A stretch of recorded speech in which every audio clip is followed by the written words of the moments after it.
शख्स, एक नए किरदार की एंट्री हुई है। जी हां, पूर्व डीजीपी बिहार गुप्तेश्वर पांडे, जिन्होंने वीआरएस ले लिया था, उन्होंने जेडीयू में दखल दिया है, अपना पैर रखा है, जेडीयू में शामिल हो गए हैं। नीतीश कुमार की मौजूदगी में जेडीयू की सदस्यता उन्होंने हासिल कर ली है। तस्वीरें आप देख रहे हैं नीतीश कुमार के साथ उनकी, लेकिन उन्होंने ये भी यहां पर कहा है कि उन्हें राजनीति नहीं आती, पार्टी जो आदेश देगी वो काम करूंगा। बिहार चुनाव के ऐन पहले जेडीयू में उनकी एंट्री काफी कुछ बयान करती है, काफी कुछ कयास लगवाती है। इस बात की पूरी उम्मीद है कि आने वाले विधानसभा चुनाव में जेडीयू की तरफ से वो भी एक उम्मीदवार हो सकते हैं। तो जेडीयू में शामिल हो गए पूर्व डीजीपी बिहार गुप्तेश्वर पांडे।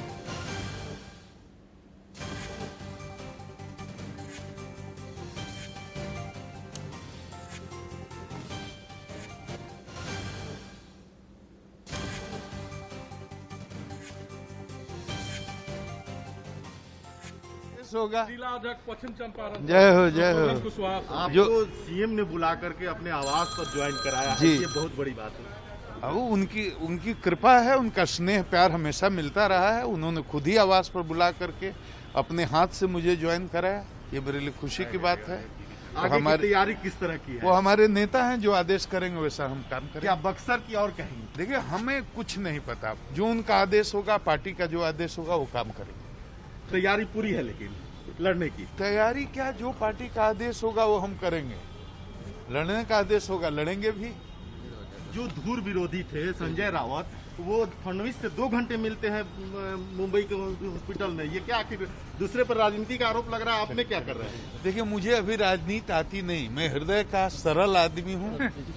मेरा पब्लिक प्रोफाइल रहा है, मैं जनता से मिलता रहा हूँ, मेरी कनेक्टिविटी है। गरीब, गुरबा, शोषित, दलित, वंचित, अकलियत, सबके लिए मैंने अपना जीवन भर दरवाजा। हालांकि उन्होंने साफ किया कि उन्हें राजनीति आती नहीं है, लेकिन यह भी देखा जाए कि जिस तरह से उन्होंने मौके को भुनाया है ऐन विधानसभा चुनाव के पहले, वो भी किसी राजनीतिक से तो कम नहीं लगता। छोटा सा ब्रेक, जल्द हाजिर होते हैं।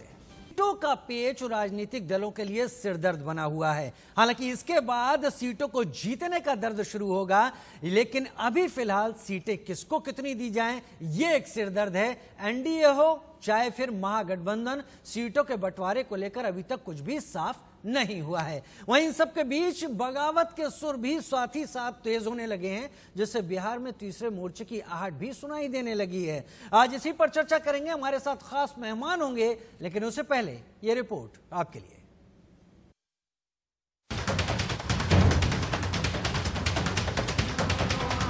चुनाव की तारीखों के बाद सीटों के बंटवारे पर घमासान, एनडीए वर्सेस महागठबंधन। बिहार विधानसभा चुनाव की तारीखों के ऐलान के बाद सभी राजनीतिक दलों ने अपनी अपनी कमर कस ली है। नीतीश कुमार के नेतृत्व में एनडीए है, तो वहीं दूसरी तरफ तेजस्वी यादव महागठबंधन की अगुवाई करते नजर आ रहे हैं। लेकिन सीट बंटवारे का पेच दोनों तरफ फंसा हुआ है। एनडीए में सीटों का बंटवारा कैसे होगा? बिहार में एनडीए का चेहरा भले ही नीतीश कुमार हो, लेकिन जो बीजेपी अब तक खुद को छोटा भाई और नीतीश को बड़ा भाई बता रही थी, वो अब छुड़वा भाई बताने लगी है। मतलब बात बराबरी की होने लगी है। उधर एलजेपी लगातार बगावत के सुर अलापे हुए है, साथ में जीतन राम मांझी भी हैं। एनडीए में सीट बंटवारे का गणित, बीजेपी और जेडीयू बराबर सीटों पर चुनाव लड़े। बीजेपी अपने कोटे से एलजेपी को सीट दे, जेडीयू अपने कोटे से मांझी की पार्टी को सीट दे। अगर ऐसा होता है तो जेडीयू सबसे ज्यादा सीटों पर चुनाव लड़ेगी, क्योंकि नीतीश कुमार मांझी की पार्टी को 5 से 8 सीट देकर मनाने की कोशिश करेंगे। लेकिन बीजेपी एलजेपी को कैसे मनाएगी, ये बड़ा सवाल है, क्योंकि एलजेपी 40 से ज्यादा सीटें मांग रही है। वहीं जानकारी के मुताबिक बीजेपी उसे 20 से ज्यादा सीटें देने के मूड में नहीं है। यही वजह है कि एनडीए में सीट बंटवारे का पेच फंसा हुआ है। वहीं दूसरी तरफ महागठबंधन में भी सीट बंटवारे को लेकर महायुद्ध जैसे हालात हैं, क्योंकि देखने में तो तेजस्वी यादव महागठबंधन का झंडा बुलंद करते नजर आते हैं, लेकिन सीट बंटवारे का पेच फंसा हुआ है। महागठबंधन में कौन कौन है? RJD, Congress, RLSP, VIP. Mahagathbandhan में आरजेडी बड़ी पार्टी है, तो सबसे ज्यादा सीटों पर चुनाव वही लड़ेगी, ये तय नजर आ रहा है। लेकिन इसका मतलब ये कतई नहीं है कि बाकी साथी कम सीटों पर मान जाएंगे, क्योंकि कांग्रेस ने कह दिया है कि अगर सम्मानजनक सीटें नहीं मिली तो अकेले चुनाव लड़ने का रास्ता खुला हुआ है। उधर उपेंद्र कुशवाहा भी अपने लिए नए रास्ते तलाशते नजर आ रहे हैं। वहीं बीआईपी भी ज्यादा से ज्यादा सीटें चाहती है। मतलब सीटों को लेकर जैसी फाइट एनडीए में है, वैसा ही कुछ हाल महागठबंधन में भी है। तीसरा मोर्चा भी है तैयार। बिहार में एनडीए और महागठबंधन में अगर सीटों का पेच फंसा तो तीसरा मोर्चा देखने को मिल सकता है, क्योंकि पप्पू यादव की जन अधिकार पार्टी और उपेंद्र कुशवाहा की आरएलएसपी ने इसके संकेत दिए हैं। मतलब बिहार के तमाम राजनीतिक दलों को अपनी तैयारी से पहले सीट बंटवारे की कसौटी से गुजरना होगा। Bureau report, India news. तो देखा अपने पेज कहां कहां फंस सकते हैं, क्योंकि ये चुनाव का मौका है, क्योंकि ये सत्ता पाने की एक कोशिश है। लिहाजा एक एक सीट अहम हो जाती है, उसके दावेदार अहम हो जाते हैं और उस पर चल रही बातचीत भी बहुत अहम मायने रखती है। लेकिन इससे पहले कि हम तमाम मेहमानों के पास जाएं, अभी इस वक्त एक बड़ी खबर, और वो खबर यह कि सीटों के बंटवारे को लेकर आज बीजेपी कार्यकर्ताओं ने पार्टी कार्यालय के बाहर जमकर हंगामा भी किया है। कार्यकर्ताओं ने इस दौरान डिप्टी सीएम का घेराव तक कर दिया और इस बात की उम्मीद ये भी कि ऐसा बाकी पार्टियों के दरवाजे पर भी हो, क्योंकि उम्मीदें लोगों को ज्यादा हैं। लोगों को इस दावेदारी का यकीन है कि अगर किसी सीट पर वो दावेदार हैं तो उनसे बेहतर और कोई नहीं। और इस लिहाज से बीजेपी के दरवाजे पर हुआ ये प्रदर्शन, ये एक वानगी है। करीब करीब कमोबेश ऐसे प्रदर्शन बाकी पार्टियों के भी दरवाजे पर दिख सकते हैं, जैसे जैसे वो तारीख नजदीक आएगी जब पर्चा भरा जाने का आखिरी दिन होगा। और हमारे साथ तमाम मेहमान एक एक करके जुड़ेंगे, जिसपे कि सैयद अफजल अब्बास जुड़ेंगे जेडीयू से, और शक्ति सिंह साहब आरजेडी से, शैलेंद्र सिंह हमारे संवाददाता, निखिल आनंद बीजेपी से, और ऋषि मिश्रा हमारे साथ जुड़ेंगे पॉलिटिकल एक्सपर्ट के तौर पर। उनके पास जाएंगे और जानने की कोशिश करेंगे बिहार के इस कुर्सी के चक्र को। लेकिन उससे पहले अपने हक में ले लिया जाए। कई मेहमान हमारे साथ इस वक्त जुड़े हुए हैं जो बिहार के इस राजनीतिक समीकरण पर, बिहार के मुद्दों पर, सीटों के बंटवारे को लेकर तमाम चर्चा में हमारे साथ शामिल होंगे। हमारे साथ हमारे संपादक editor, senior editor Rakesh Singh जुड़ रहे हैं। हमारे साथ सैयद अफजल अब्बास जेडीयू से जुड़ रहे हैं। हमारे साथ शक्ति सिंह साहब जो कि आरजेडी से हैं वो जुड़ रहे हैं। निखिल आनंद साहब बीजेपी से हमारे साथ जुड़ रहे हैं। तमाम समीकरणों पर बात करेंगे, बीजेपी की स्ट्रेटेजी पर बात करेंगे। ऋषि मिश्रा साहब, अक्सर आप इस चेहरे को हमारे साथ देखते रहते हैं, खुलकर अपनी बात रखते हैं और तकरार भी हमारी खूब होती है जब कभी बात हो, मुद्दों पर बात हो। और ऋषि आज भी तकरार करेंगे, इस बात का यकीन है। चलिए सबसे पहले हम अपने मेहमानों के पास जाएं, राकेश के पास चले जाते हैं। राकेश सिंह सीनियर एडिटर हमारे साथ इस वक्त जुड़े हुए हैं। राकेश, 243 सीटों की बात है, लेकिन इससे पहले कि उन सीटों को अपने हक में करने की तारीख नजर आए, 10 नवंबर सामने नजर आए, उससे पहले बहुत कुछ होना बाकी है। और उस सब में सीटों का मुद्दा, बंटवारे का मुद्दा और बेहतर कैंडिडेट उतारकर मुद्दों को लपकने का एक ये भी मुद्दा है। क्या कुछ चल रहा है बिहार की राजनीति को लेकर दिल्ली में और बिहार पटना में?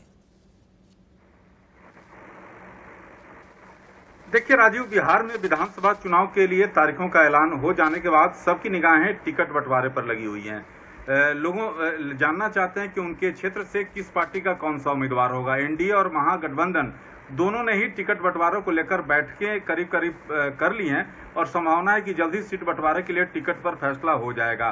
शुक्रवार को चुनाव की घोषणा के साथ ही जदयू राष्ट्रीय अध्यक्ष और बिहार के मुख्यमंत्री नीतीश कुमार ने कहा था कि बहुत ही कम समय में सीटें तय होंगी। हालांकि उन्होंने यह भी कहा था कि आपस में अभी भी बातचीत नहीं हुई है। जहां तक बात है कि बीजेपी और जेडीयू की बात, जो एनडीए के जो घटक हैं, भूपेंद्र यादव के साथ आरसीपी सिंह और ललन सिंह के बीच कई दौर की बैठकें हो चुकी हैं और इस दौरान बिहार की एक एक सीट पर व्यापक चर्चा हुई है। हर सीट पर दावे के आधार पर बातचीत हुई है। सामाजिक समीकरण आदि के मुताबिक किसके लिए कौन सीट अधिक मुफीद होगी, इस पर वर्कआउट किया जा चुका है। लेकिन सबसे जो पेच फंसा हुआ है खासतौर पर एनडीए में, चिराग पासवान को क्या तेवर जो है तल्ख है और जेडीयू के पर जिस तरह से हमला कर रहे हैं, खासतौर पर बिहार के मुख्यमंत्री नीतीश कुमार पर, वो सबसे महत्वपूर्ण बात है, क्योंकि उनका साफ तौर पर दावा है कि 40 से अधिक सीट। ऐसी स्थिति में बीजेपी उन्हें किस तरह से मनाएगी, ये देखने वाली बात होगी। चिराग पासवान के तेवर तल्ख है और इस तेवर तल्ख होने के पीछे की वजह भी साफ है। पिछले विधानसभा चुनाव में 2 सीटें थी उनके पास, एलजेपी के पास, लेकिन शैलेंद्र सिंह जुड़ गए पटना से हमारे साथी संवाददाता। शैलेंद्र, जो बिहार की राजनीति है वो पिछली बार जिन समीकरणों के तहत लड़ी गई थी, इस बार भी ध्रुव तो 2 ही हैं, लेकिन समीकरणों में घालमेल काफी कुछ हो गया है। क्या कुछ चल रहा है पटना में इस वक्त? बीजेपी के दरवाजे पर तो प्रदर्शन भी हो गया है।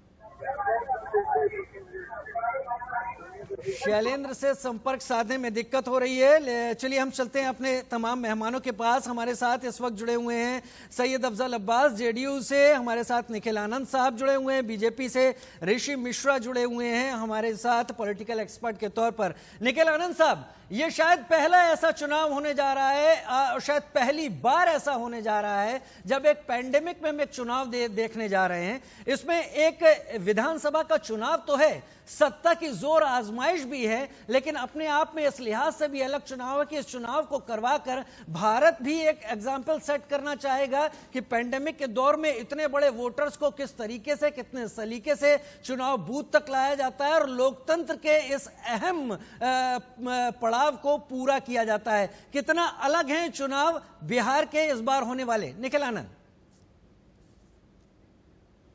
देखिए, ये चुनाव निश्चित तौर पर अलग होगा।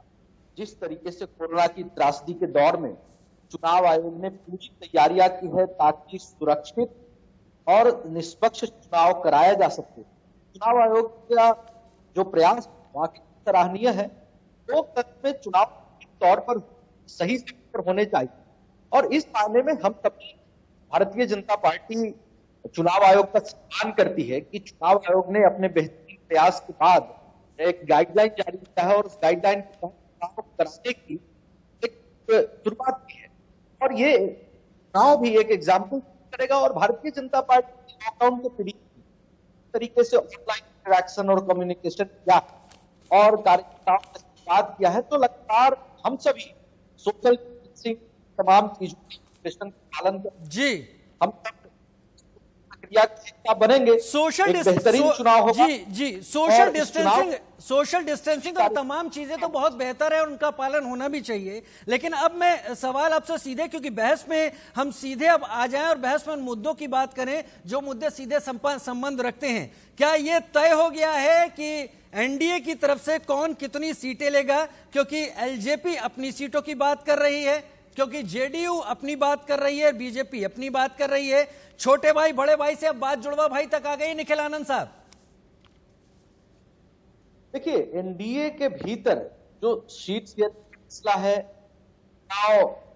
कैंडिडेचर का मसला है या फिर गठबंधन की सीटों के वितरण का मसला है, ये सभी शीर्ष नेताओं का विषय है और भारतीय जनता पार्टी के अपनी गठबंधन सहयोगियों से लगातार बातचीत का दौर चल रहा है और पीछे काफी पॉजिटिव नोट पर है।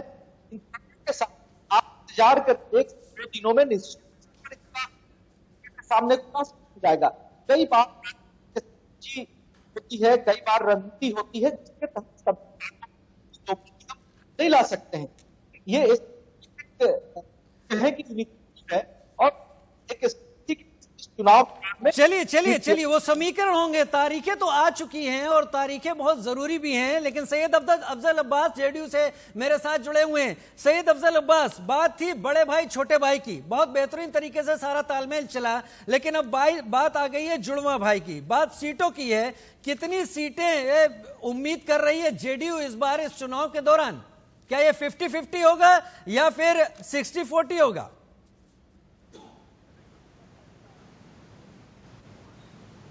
पार्टी के राष्ट्रीय अध्यक्ष हैं वो अधिकृत है या उनके जो नुमाइंदे या उनके सीनियर लीडर वो जाकर बात करेंगे, इससे मैं टिप्पणी करना नहीं चाहता, लेकिन इतना जरूर कहूंगा और कहना चाहता भी हूं कि किसी तरह से हमारे यहाँ कोई परेशानी नहीं है।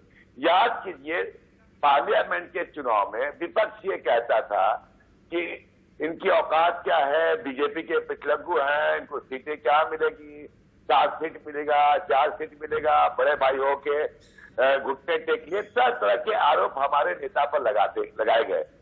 अंजाम सामने आया कि हम लोग बड़े खुश एक अच्छे वातावरण में सीटों का बंटवारा हुआ और 40 सीट हम जीते, 1 सीट हम हार गए किशनगंज।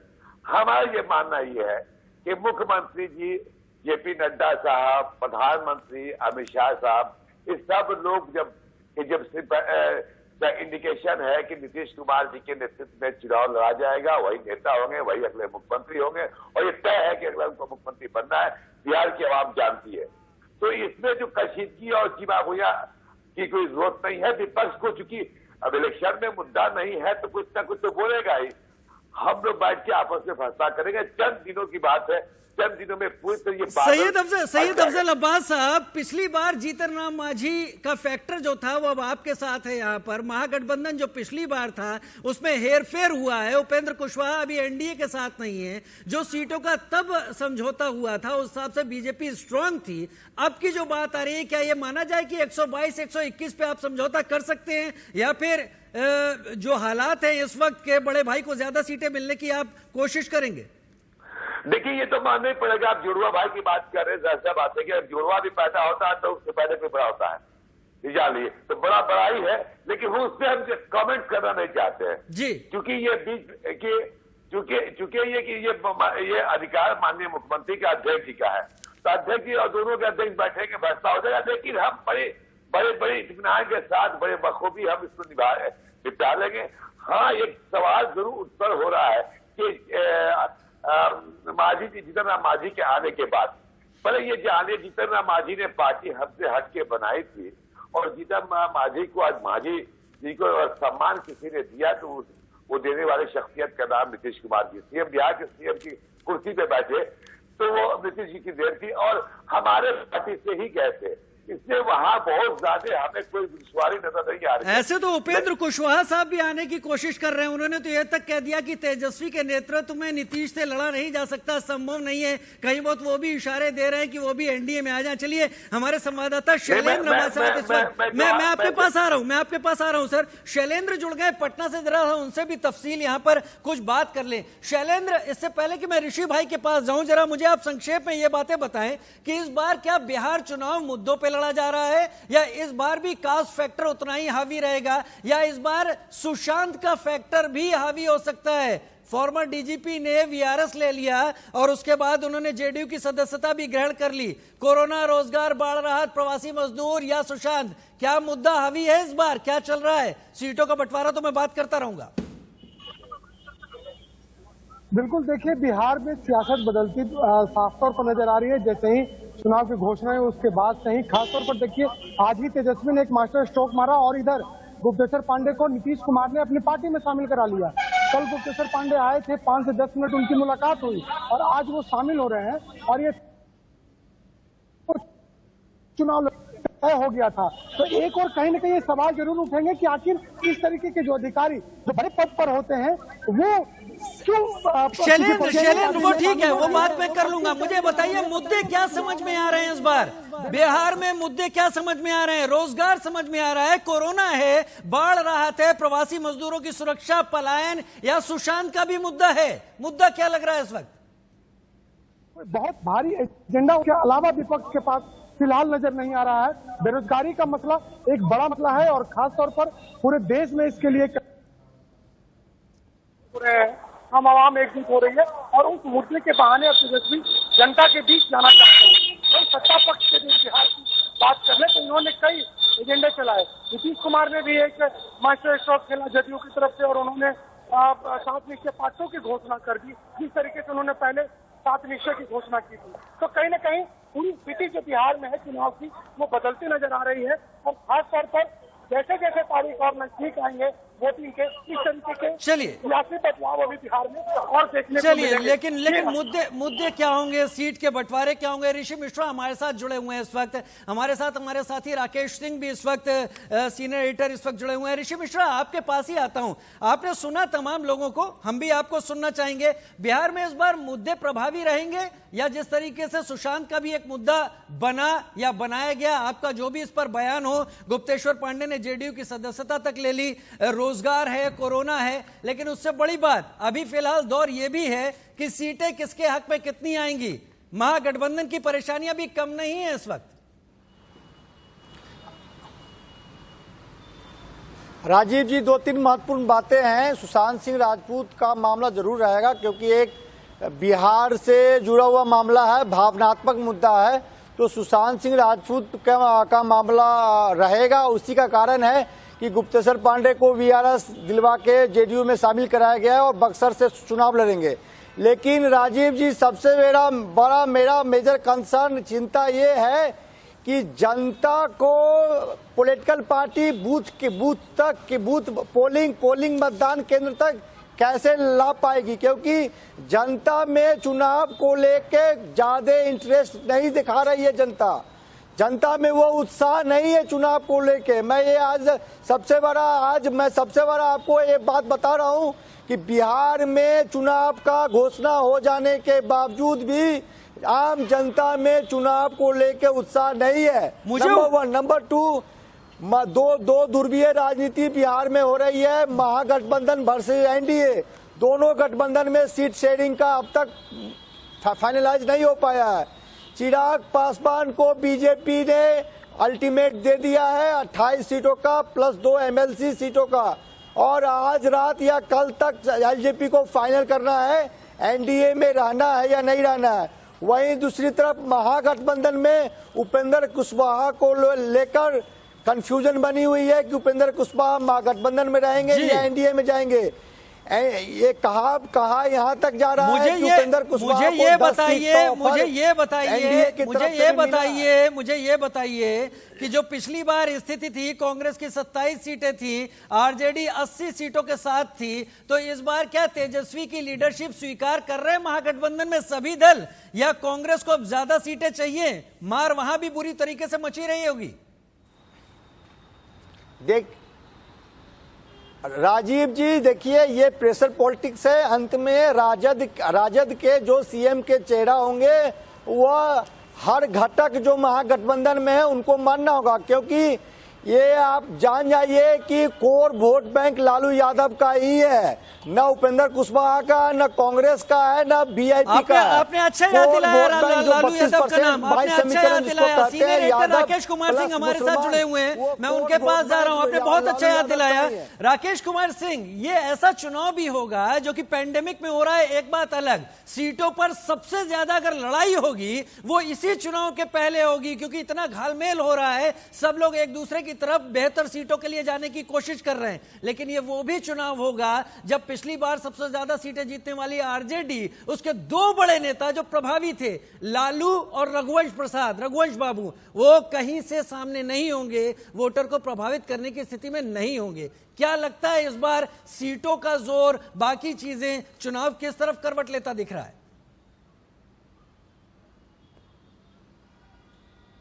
तो जहां तक महागठबंधन की बात है, तो इसमें जो चेहरा लालू प्रसाद यादव का जो प्रचार आपको देखने को पिछली बार मिला था और जेडीयू आरजेडी मिलकर चुनाव लड़ा था, उसका लालू प्रसाद यादव का साया इस चुनाव में नहीं दिखेगा। जरूर जो है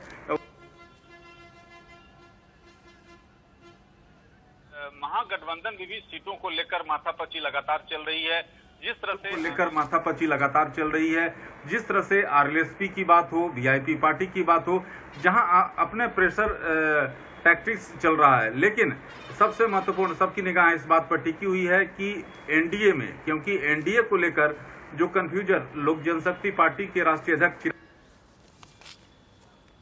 किया हुआ है, तो ऐसी स्थिति में क्या आखिरकार क्या तस्वीरें सामने आती है? क्या बीजेपी तेजस्वी को मना पाती है? मैं आपको संक्षेप में इनपुट देना चाहता हूं। देखिए, उपेंद्र कुशवाहा का 6% वोट है जी। उपेंद्र कुशवाहा का 6% वोट है। उपेंद्र कुशवाहा 2019 लोकसभा चुनाव में अपने समाज का वोट यूपीए को नहीं दिला पाए, इसीलिए उपेंद्र कुशवाहा इस चुनाव में बार्गेनिंग की स्थिति में नहीं है। और लालू यादव ने स्पष्ट कर दिया 10 से 12 सीट से ज्यादा आपको नहीं सर देने बात जा तो रहे यही है कि तो इस बार उपेंद्र दरअसल कुशवाहा लड़ाई इस दो बार लड़ाई हो रही पेंडुलम है, में तो जाए चुनाव तो जीतने जाए की समय मेरे पास थोड़ा सा कम है। आप सबकी जो तमाम बातें निकलकर सामने आई उससे संदेश तो यही सामने जाता दिखा कि अभी यही नहीं समझ में आ रहा है कि जिनको एनडीए में रहना है वो एनडीए में कब तक बने रहेंगे, या फिर जो महागठबंधन में क्या वो महागठबंधन का हिस्सा होंगे या नहीं होंगे। सीट सबको ज्यादा चाहिए, लिमिट 243 की है। देखना होगा आगे आने वाले कुछ दिन किस तरफ अंगड़ाई क्या रुख लेते हैं। वक्त तो चला